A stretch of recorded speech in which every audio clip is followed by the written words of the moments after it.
Hey Lillian, so glad to have you here and getting a chance to do this interview with you. And I know, let's see, we've tried to put this interview together, what, two other times, and we just Yeah, and it just busy. didn't work. It's busy schedules, but here we are Yeah. now, and I'm glad and thank you for taking the time. So it's, what'd you say, late afternoon there in England, yes? Yes, it is. Awesome. Okay, so did you have tea today? Yes, I had.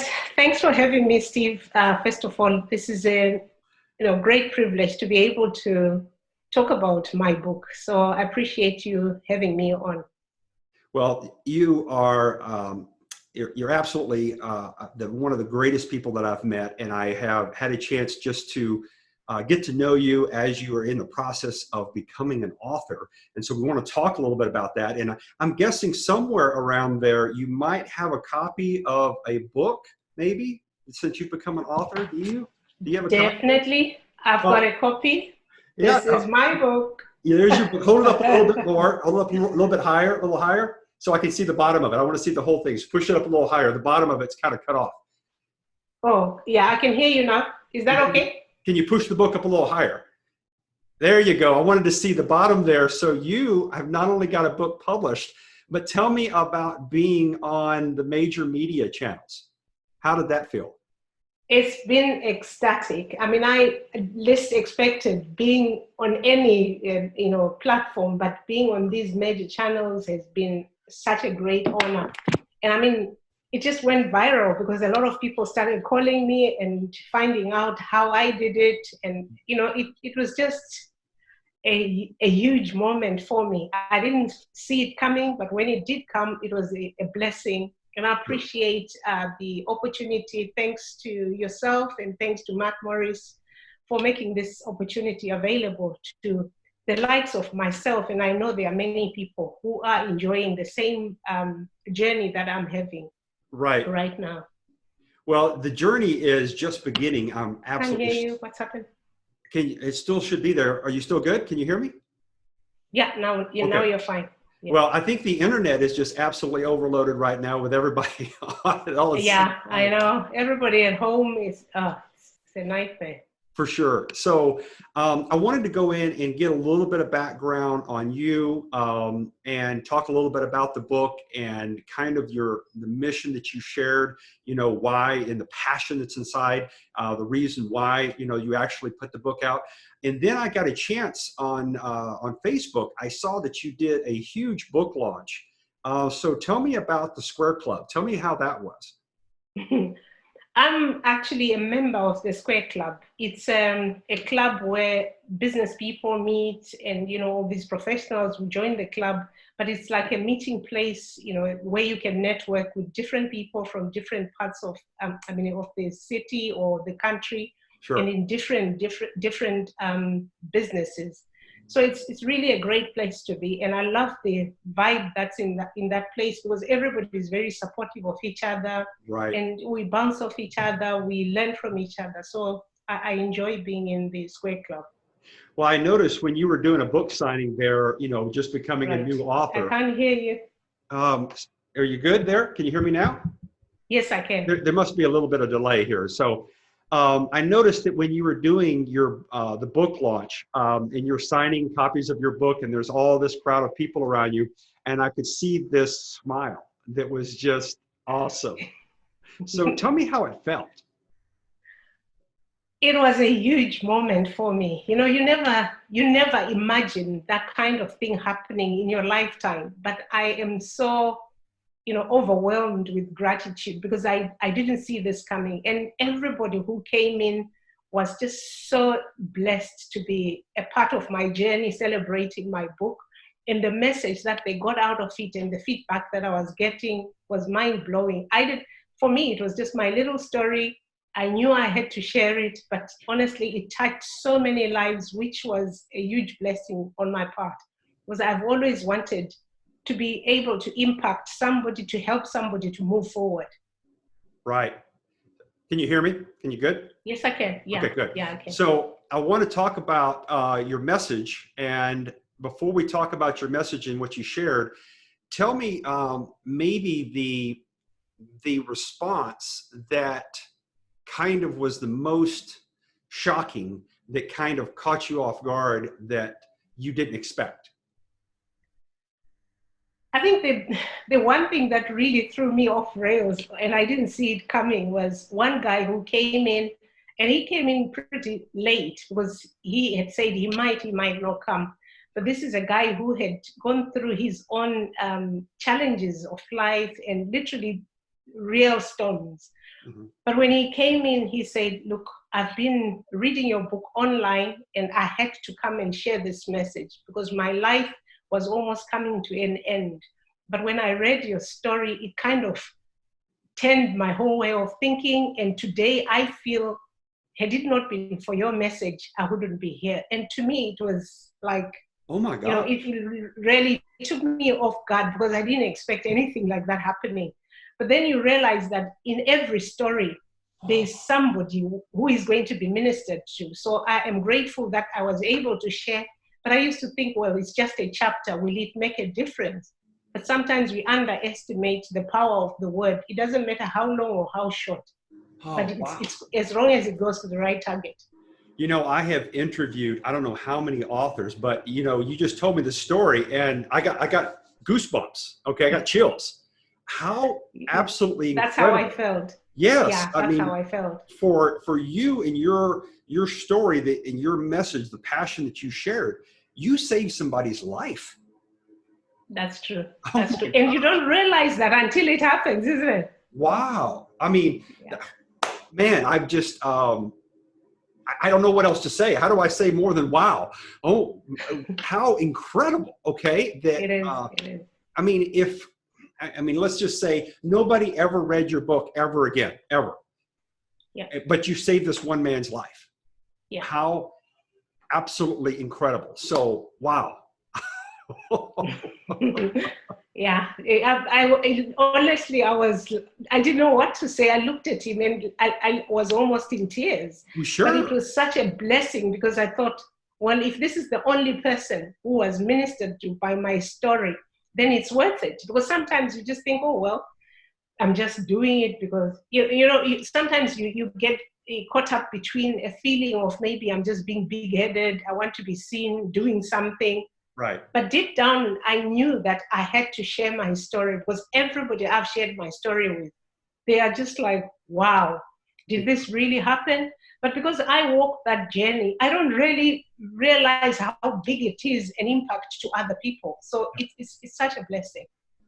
Well, you know, one of the things that impacted my life a long time ago is the quote that I have back here on my board. You know, Aristotle taught the young Alexander when he was only 13 years old, and he was brought to the palace there at Pella in Macedonia.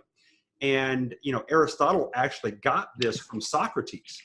And Right. he was teaching him, be as you wish to seem.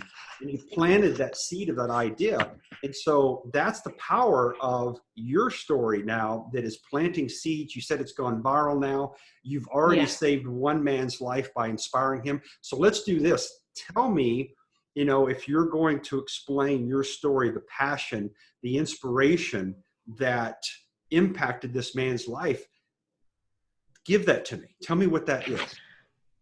I think it's basically the journey that I had to walk when I got paralyzed. And it was literally a walk of faith because the prognosis that the doctors had given me is that within 6 months, I will be gone.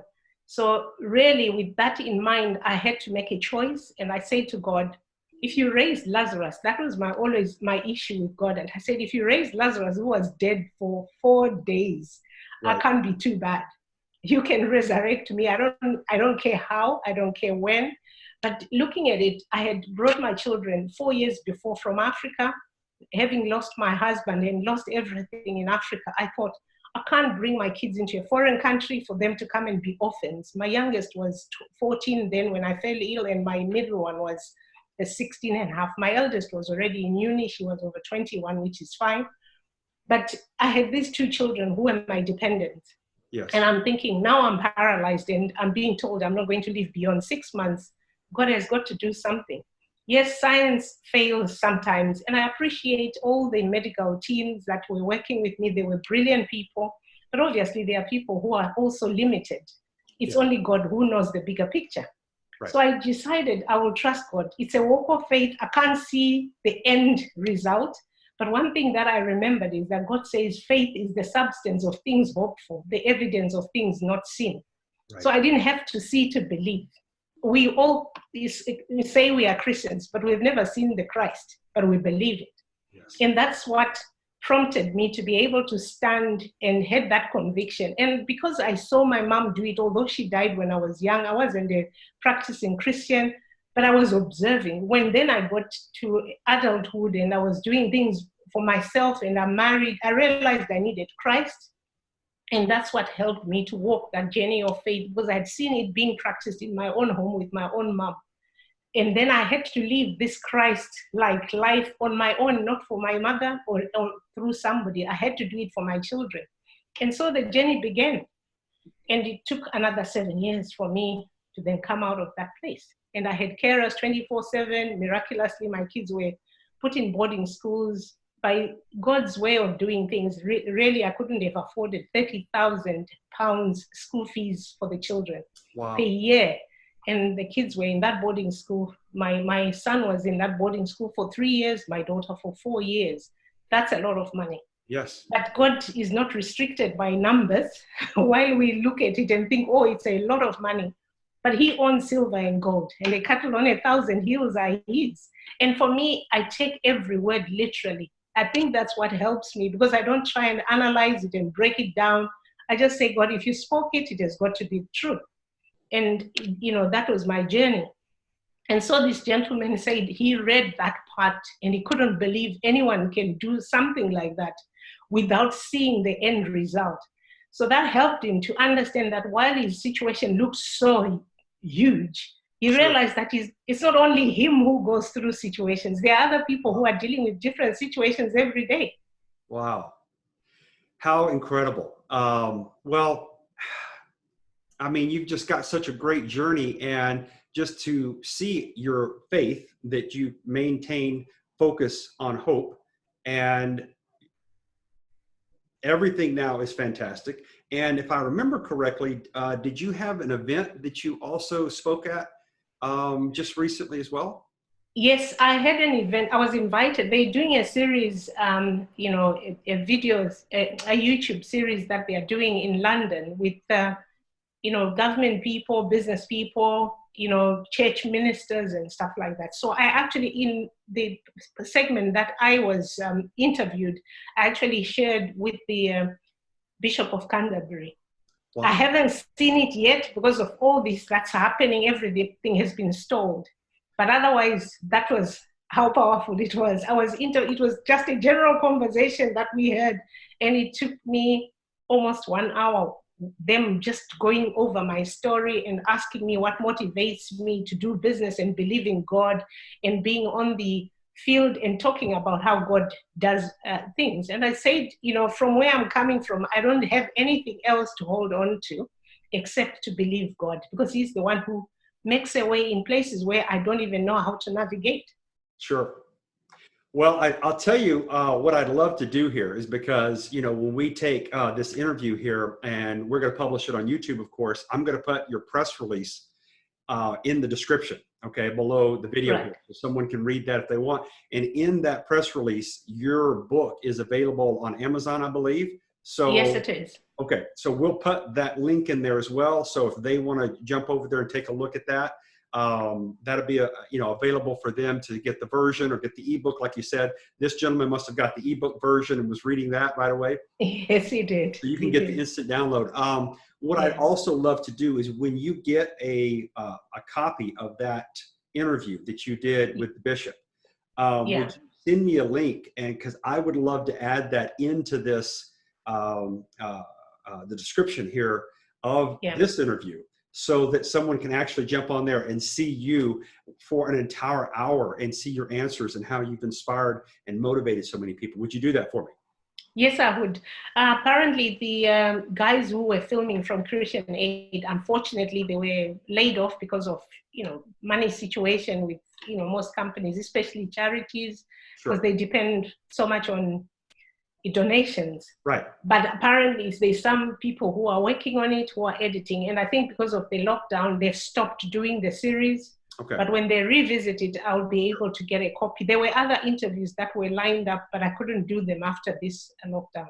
Okay, but this is going to be ongoing. So if you'll give us the start there, maybe that'll then help us see the rest of the versions too. So let me ask you this, kind of in the I guess I'd say kind of in the closing here. If there is one message that you would like for everyone to get from reading your book and getting a chance to look inside of Lillian's soul, what is it that you would want to share with everyone?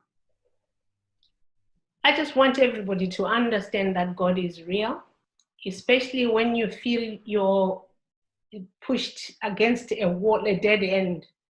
There's always a way that God will open, and it's so, amazing how he does it, because you don't kind of see how it will work out. But looking at what he has done for me over the years, I know beyond a shadow of doubt that he can deal with any situation. It doesn't matter how big or how small. All we need to do is to trust and believe every word that he has spoken is true. He says, whatever I've said, it will not return to me void. It will accomplish that which I've sent it to do. So my message to everybody is that walk by faith. Just stop analyzing. We are in a world where everything is analyzed, it's critiqued, left, right, and center. Sure. But I believe that God's ways are not our ways. His thoughts are not our thoughts. He's way above what we think. And he says he holds the whole universe in his hand. So if he does, our problems are really minute. You can't even see them.